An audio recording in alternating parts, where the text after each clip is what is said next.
एवढ्या कष्टातून मी भीक मागते अजून पण. MSc करताना पण मी भीक मागत होती.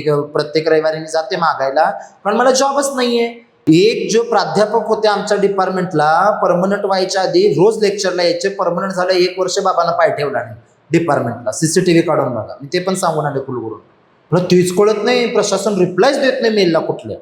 विद्यापीठामध्ये तुम्ही सांगता शिक्षणाचं माहेरघर, तुम्ही तिथं लॉ शिकवता, त्या विद्यापीठात सामाजिक समावेशकता, सोशल इन्क्लुजन एक्सक्लुजन डिपार्टमेंट आहे, आणि तुम्ही एका ट्रान्सजेंडरला ऍडमिशन द्यायला एवढी संघर्ष करावा लागतो तिथं. माझ्यासोबत बसायला पुरी डिस्कम्फर्ट फील करत होते. पण इथं हा प्रश्न येतोय की ट्रान्सजेंडर आहात तुम्ही, तर मग त्या कारणामुळे नोकरी नाकारली गेली का? ॲक्च्युली मी 2019च्या सुरुवातीला जानेवारीमध्ये एक पेरिफेरी म्हणून आपल्या इकडं ऑर्गनायझेशन आहे जे स्पेशली ट्रान्स स्किल आणि एम्प्लॉयमेंटवरती काम करते. त्यांचा एक स्पेशल ट्रेनिंग प्रोग्राम असतो 2 महिन्याचा. त्यांच्या त्या ट्रेनिंग प्रोग्राम जॉईन केलेला मी बेंगलोरला. मग त्या ट्रेनिंग प्रोग्राममधनं त्यांनी मला तो जॉब दिलता. मी दिली 19ला, जॉब मिळाला 22ला, सॉरी 21च्या मिडमध्ये, दीड वर्षानं. पण माझ्या क्वालिफिकेशनच्या अकॉर्डिंग 12वी वरती तर मला कोण जॉब द्यायला तयार नव्हतं. आणि मग त्या कंपनीला रिक्वायर्ड होती, कारण फूड प्रोडक्शनची कंपनी. मी ॲज अ शेफ म्हणून काम केले हॉटेलमध्ये वेगळ्या कित्येक वर्ष. मला वाटतं की 8-10 वर्ष तर मी शेफ म्हणूनच काम केले. ते पण कारण का, की मला हॉटेलमध्ये काम करणं भाग होतं की माझं जेवण भागतं.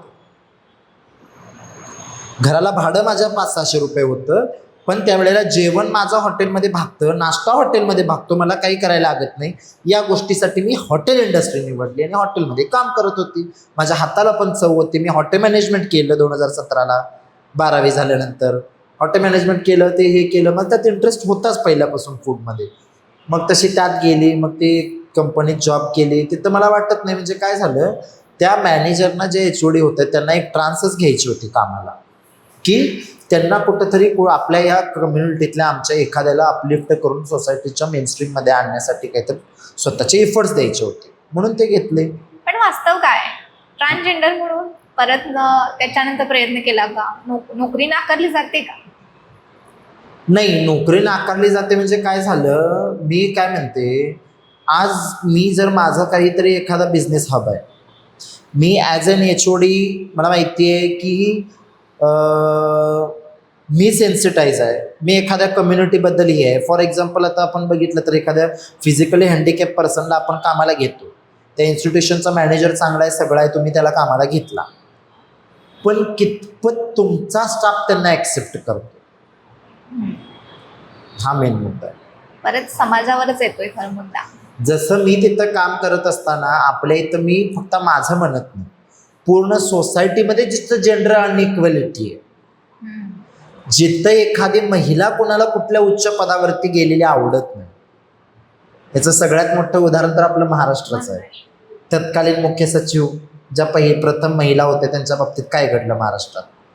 तर तसं मी त्या कंपनीमध्ये असताना मला ॲज अ टीम लीडर म्हणून प्रमोशन मिळाल्यानंतर तुम्हाला वाटतं का, पूर्वापासून म्हणजे तिथं माझ्यापासून 4-5 वर्ष आधी काम करणाऱ्या लोकांना, पितृसत्ताक समाज व्यवस्थेमध्ये राहिलेल्या व्यक्तींना ती पचनी पडेल. प्लस मला जे हायर अथॉरिटीकडून एक ट्रान्स म्हणून सिंपती मिळत होती किंवा एक बगल मिळत होती, ती ट्रान्स म्हणून नव्हती, तर ते मला वाटतं की माझ्या नॉलेजच्या बेसवर होती. त्याचा कुठंतरी आधीपासून असणाऱ्या लोकांच्यात तो एक स्टेरिओटाईप तयार होतो काय ना काय. तर या सगळ्या गोष्टीतनं मला वाटत नाही की जरी तिथं मी जॉबला होते पण मी कम्फर्टेबल नव्हते. कारण माझे ज्या वेळेला एक केबिन होती, म्हणजे आमच्या लॅब्स होत्या, मी as a researcher plus team leader म्हणून काम करत होती, त्यावेळेला तर 2 केबिन अशा बाजूबाजूला होत्या. एक मायक्रोबायोलॉजिस्टला पोरगी होती आणि पलीकडं माझी केबिन होती. दिवसभरात माझ्या केबिनला एकही जण येत नव्हता HOD सोडल्या तर, पण तिच्या केबिनमध्ये छान गप्पा माराय सगळे जात. वास्तव आहे. पार्टीमध्ये सगळे त्या पोरींसोबत नाचत होते, माझ्यासोबत कोणी हे करत नव्हतं. मग नंतर त्यांना ज्यावेळेला लक्षात यायचं हिला काहीतरी वाईट वाटेल एकटीचं, त्यावेळेला एखाद दुसरा कोणतरी आपला एक अर्धा पेग मारल्यावर बोला यायचं मनधरणी. ते मला पण कुठंतरी हे झालं. मग ते मास्टर्स डिग्रीची शिकायची एक इच्छा प्रबळ, मी लेफ्ट केली तो जॉब आणि कोल्हापुरात ॲडमिशन घ्यायला आली विद्यापीठात. आणि आपलं एज्युकेशन इन्स्टिट्यूट इतक्या चांगलं की मला युनिव्हर्सिटीने लगेच ॲडमिशन दिलं. त्याच्यासाठी सुद्धा मला 10 मेल द्यावे लागले, पत्र द्यावी लागली. जे परिस्थिती काय होती? ॲक्च्युली काय झालं, मी पहिल्यांदा एंट्रन्सला फॉर्म भरला, एंट्रन्स दिली. ठीक आहे, मेरिटला माझे मार्क कमी आले. त्यांना समजून घ्यायला काय पाहिजे होतं की मी काम करत करत ती परीक्षा दिली, अभ्यास केला. बाकीच्यांसारखं मी फक्त फोकस करून त्या ह्याच्यावर हे केली नव्हती. तर ठीक आहे, माझा रँक थोडाफार कमी आला. मग मला एक काय होतं, त्यांनी काय बोलले की इंडस्ट्रियल कोटा जे शिल्लक आहे त्यात 1.5% फी आहे, त्या फीमधून तुम्ही ॲडमिशन घ्या. मग माझं म्हणणं काय होतं, माझ्यासारख्या एकीला त्या कोट्यातनं तुम्ही डबल फीसाठी ॲडमिशन देऊ शकताय, तर एक सोसायटीची फक्त मार्जिनलाइज कम्युनिटी मेनस्ट्रीममध्ये येऊ दे म्हणून का देऊ शकत नाही? डिपार्टमेंटनं हात वर केले, मग विद्यापीठात हे केली. आता तुम्ही बघितलं तर एवढं डिजिटलायझेशन होऊन मला वाटत नाही शासन आणि विद्यापीठ कधी होईल. विद्यापीठाचे बुकसुद्धा अजून डिजिटल मिळत नाही. ते इंदिरा गांधी युनिव्हर्सिटीचे कितीतरी नोट्स सगळे डिजिटली मिळतात. तुम्ही गुगल सर्च केला तरी काही ना काहीतरी नोटचे टॉपिक येतात. आपलं विद्यापीठ एवढा अभ्यासक्रम शिकवतंय, एकही पुस्तक मिळत नाही यांचं. मग कसं तुम्ही 100च्या आतल्या रँकला येणार? तुम्ही सर्व्हिसेसच आशा देता. मी तर असते तर 100 नाही 1000च्या वरचा रँक दिला असता विद्यापीठाला. असलं हे आपल्या इथं सिस्टीम आहे. त्यानंतर तुम्हाला सांगते, मी कुलगुरूंचा कसा तरी नंबर काढला, मेल ID कुलगुरूंना मेल केली, माझ्या मेलला कोणाचा रिप्लाय नाही. मला तीच कळत नाही, प्रशासन रिप्लायच देत नाही मेलला कुठल्या. म्हणजे ह्यांना वाटतं आम्हाला अभयच मिळाले. मग कुठं तर कुलगुरूंनी चर्चा केली, मी न्यू कॉलेजला गेले. न्यू कॉलेजचं आमचं जरा थोडंसं जवळचे संबंध आहे तिथल्या शिक्षकांसोबत. जगतकर मॅडम असतील, तिथं घोडके सर आहेत त्यांनी, आणि दमकले सर जे MC मेंबर आहेत, त्यांनी सगळ्यांना मी जाऊन हा प्रश्न मांडला की सर मला शिकायचं आहे पण ॲडमिशन नाही, काय करू? मग त्यानंतर मग त्यांनी घेऊन गेले. मग कुलगुरूंची वेळ घेतली, मग कुलगुरूंना भेटलो. मग कुलगुरू तयार झाले. मग कुलगुरूने तिथे एका सो कॉल्ड प्रशासकीय अधिकारी जो बसतो, जसं मंत्र्यानंतर इथं सचिवांचा नंबर लागतो, तसंही तिथं कोणीतरी चालवणारा आहे. त्या बाबांना सांगितलं वाटतं अशी एका दुसरी केसेस तुम्ही विचार करू नका. इतकी सेन्सिटिव्ह लोक त्या पदावर बसवलेत शासनाने. असा व्यक्ती, त्याच व्यक्तीने पुन्हा एकदा मला शिष्यवृत्तीच्या कार्यक्रमात सांगितलं की मी म्हटलं सर असा असा शासन निर्णय झाला आहे तृतीयपंथी शिष्यवृत्तीचा, तर तुम्ही त्याची काय अंमलबजावणी करणार का? मग 2-4 क्वेश्चन्स मी विद्यापीठातले मांडले. तर ते मला म्हणतात की तुम्हाला ॲडमिशन कसं मिळालं माहिती आहे ना? म्हणजे धमकत होते मला की तुम्ही कशाला इश्यूज रेज करताय. असं ॲडमिनिस्ट्रेशन विद्यापीठात आहे. मग ते संघर्षातनं मला ॲडमिशन मिळालं. मग तेव्हा मी सांगितलं की जर तुम्ही समजा तुमच्याकडे पॉलिसी नाही आहे, जसं तमिळनाडूत एक Tamil Selvan versus state of तमिळनाडूच्या केसमध्ये तिथल्या गव्हर्नमेंटनं स्पष्ट सांगितलं ना की आयदर तुम्ही 1% जागा रिझर्व ठेवा किंवा तुम्ही 1% सीट रिझर्व ठेवा किंवा ॲडमिशन प्रोसेस होईपर्यंत तुमच्या 1-2 सीट त्यांच्यासाठी शिल्लक ठेवा. कोण आलं तर द्या ॲडमिशन, नसेल तर तुम्ही दुसऱ्यांना द्या. मग तसं आपल्या इथं इनिशिएट घ्यायला काय होतं? ज्या विद्यापीठामध्ये तुम्ही सांगता शिक्षणाचं माहेरघर, तुम्ही तिथं लॉ शिकवता, त्या विद्यापीठात सामाजिक समावेशकता सोशल इन्क्लुजन एक्सक्लुजन डिपार्टमेंट आहे आणि तुम्ही एका ट्रान्सजेंडरला ॲडमिशन द्यायला एवढी संघर्ष करावा लागतो तिथं. मी ॲडमिशन घेऊन शिकले 2 वर्ष तर त्यांच्या फॉर्ममध्ये ऑप्शन नव्हता ट्रान्सजेंडर म्हणून. मग तुम्ही कायदे कानून सामाजिक समावेशकता वंचितता शिकवता आणि युनिव्हर्सिटी UGCनं गाईडलाईन्स काढून 2-4 वर्ष झाले. SED जी सोशली इकॉनॉमिकली क्लाससाठीचं त्यांचे गाईडलाईन्स आहे युनिव्हर्सिटीची, त्यात त्यांनी स्पष्ट सांगितलंय ट्रान्सजेंडर लिहिलंय त्यांनी त्यामध्ये. आणि त्याचे सेन्सिटायझेशन प्रोग्राम त्याची कमिटी बनवायला लावली त्यांनी. एखादं ट्रान्सजेंडर शिकत असेल तर तुमच्या इथं हे करा, सगळ्या कमिट्या बनवतात पण ट्रान्सजेंडरचा विचार येत नाही. आज मी शिकून पासआउट झाली MSc, पण माझ्या डिपार्टमेंटनं कळवलं नाही की बाबा ही स्पेशल केस आहे, हिला आपण दीक्षांत समारंभामध्ये निदान बाबा गेस्ट जे असतात त्यांच्या मार्फत एखादं हे दिलं पाहिजे सर्टिफिकेट की हिनं एवढ्या कष्टातून मी भीक मागते. अजून पण MSc करताना पण मी भीक मागत होती. प्रत्येक रविवारी मी जाते मागायला, पण मला जॉबच नाही आहे. त्यातून मी इतका अभ्यास करून पास झाली, हेच अप्रिशिएशन आहे. पण हे विद्यापीठाला कधीही वाटलं नाही.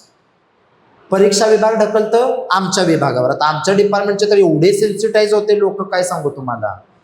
त्यांनी स्वतः सिलेबस देतात ऑनलाईनवरती, काय माहिती आहे का, की आम्ही MCQ किंवा either fill in the blanks विचारणार आणि हिने विचारतात क्वेश्चन पेपरमध्ये 1 लाईन सेंटेन्स क्वेश्चन. तुम्हालाच तुमचा सिलेबस माहीत नाही, तुम्ही काय अपलोड केलं आणि तुम्ही विचारताय काय क्वेश्चन पेपरमध्ये. ते HODला विचारायला गेलं, माझा एक विषय मागं ठेवतो. म्हणजे ही प्रशासकीय यंत्रणा विद्यापीठात असेल, मला जर वाटतं की कोण बघत असतील तर कृपया त्यांनी सिरियस घ्यावं या गोष्टी, आणि आता तरी विद्यापीठ प्रशासनानं सुधारावं. त्यानंतर हे सगळं करून, एवढं करून त्यांच्या कुठल्याही फॉर्ममध्ये ट्रान्सजेंडर ऑप्शन येत नव्हता, त्याच्यासाठी मला सारखं जाऊन भांडायला लागतं. आता तृतीयपंथी मोफत शिक्षणाची अंमलबजावणी तर यांनी केलीच नव्हती, ते मला जाऊन सांगावं लागलं. डिपार्टमेंट म्हणते परीक्षा विभागाला सांगा, परीक्षा विभाग म्हणते तुमच्या डिपार्टमेंटकडनं यायला पाहिजे. म्हणजे रिस्पॉन्सिबिलिटीच कोण घेत नाही. हा फक्त आपला नाही आहे, तर फिजिकली हँडिकॅप पर्सनचा सुद्धा विषय आहे. महिलांच्या मेथचा मुद्दा बघितला तर तुम्ही अजून पण आहे, ते पोरी रडतात रोज. मला म्हणायचं कसलं शिक्षणाचं माहेर. आणि मेन म्हणजे तिथं प्रोफेसर जे हायर करतं विद्यापीठ, त्यांच्या गुणवत्तेवरती प्रश्न उठवण्यासारखे सुद्धा मुद्दे तिथे. एक जो प्राध्यापक होते आमच्या डिपार्टमेंटला, परमनंट व्हायच्या आधी रोज लेक्चरला यायचे, परमनंट झालं 1 वर्ष बाबांना पाय ठेवला नाही डिपार्टमेंटला, CCTV काढून बघा. मी ते पण सांगून आले कुलगुरू. म्हणजे परमनंट झाले की तुम्हाला अभय मिळालं. म्हणजे इतकं लो फॉल्स असताना त्यातनं मी शिक्षण घेत असते. MSc केली, जाऊ दे म्हटलं, ह्यांना काय आपलं पडलेलं नाही ना, पण मी प्रोसेसनं जाणारी बाई आहे. सगळं मी मागं टाकत MSc कशी तर कम्प्लीट केली. त्यानंतर पुन्हा मी जसं ह्या समाजकार्य करत होते, पण या 2-4 वर्षात मी खूप रिलेट झाली त्यामध्ये, स्वतःला झोकून दिली. अनेक पॉलिसी मेकिंगमध्ये मी प्रशासकीय स्तरावरती पाठपुरावा केला. जसं आता परवाचा आपला अनेक शासन निर्णय आला उच्च तंत्र शिक्षण विभागाचा, की त्या पहिल्याच्या मोफत शिक्षणाच्या शासन निर्णयाचा, विद्यापीठ अधिनियम 2016चा, त्याचबरोबर तृतीयपंथी धोरण 2024, ह्या सगळ्याचे पत्र काढले होते त्या विभागाने. कुणी अंमलबजावणी केली नाही. ती मी परत त्या विभागाच्या निदर्शनास आणून दिलं. परवाच नुकतं गेल्या महिन्यात त्या विभागानं परत शासन निर्णय काढला. सगळ्याची प्रभावी अंमलबजावणी प्रत्येक विद्यापीठानं करावी, आणि त्यात अकाउंटेबिलिटी त्यांनी क्रिएट केली की तुम्ही इतक्या दिवसात परत त्याचा अहवाल आम्हाला द्या. बघू आता तरी हे विद्यापीठ प्रशासन असेल, एज्युकेशन इन्स्टिट्यूशन असतील, जाग्या होतील का आणि करतील. मी आता MSW ॲडमिशन घेतलं आहे, MSW करते. वाईट इतकंच वाटतं की मी जग सुधारायला निघाली, पण मी MSc 2 वर्ष शिकली, आता पण शिकते, पण मी असं वाटतं की मी माझ्या कलिग्सना बदलू शकले नाही अजून. फरक अजून जाणवतोय. हां, मला वाईट वाटलं की शेवट दिवशी सेंड ऑफला म्हणजे मला आमच्या शिक्षकांच्याकडून ऐकायला मिळालं की माझ्यासोबत बसायला पोरी डिस्कम्फर्ट फील करत होते. मग आम्ही एवढ्या सर्जरीज करून, स्वतःला स्त्री मानून, एवढे सगळे ट्रीटमेंट्स घेऊन हे करून मला वाटत नाही की काही उपयोग आहे. अनेक माझ्या भगिनी आहेत ज्या ओळखून सुद्धा येत नाहीत, पण समाज त्यांना अजून स्वीकारत नाही. मी तर त्यांच्या पलीकडची आहे, त्यांच्यापेक्षा तर मी सुंदर नाही आहे. तरीसुद्धा मला वाटतं की कुठंतरी एज्युकेशन इन्स्टिट्यूट्सने ह्याचा विचार केला पाहिजे, कारण येणाऱ्या 10 वर्षामध्ये मला वाटतं की प्रत्येक डिपार्टमेंटला ॲटलिस्ट एक ट्रान्सजेंडर शिकत असणार आहे. ह्याचा मला होप आहे. आणि कुठंतरी मला वाटतं की शिक्षणाचं दार आपण उघडलं आहे, आणि शिक्षणाच्या बाबतीत माझी कम्युनिटी आता अवेअर होती आहे, शिक्षण घेत आहेत, त्यांच्या बाबतीतलं इन्क्लुजन वाढलं पाहिजे. आता शेवटी जे फर्स्ट लाईन लिडरशिप असते त्यांनी काहीतरी भोगलं, म्हणून आज त्यांनी अर्धा डोंगर सर केला, आणि आम्ही सेकंड लाईन आता लिडरशिप 30% तो थोडा सर करतोय. कदाचित आता आमच्या वेळेला हे सगळं संपून जाईल आणि पुढच्या कम्युनिटीला एक सोशल इन्क्लुजन मिळेल, अशा आशा आहे शिक्षण क्षेत्रात. तसंच व्हावं.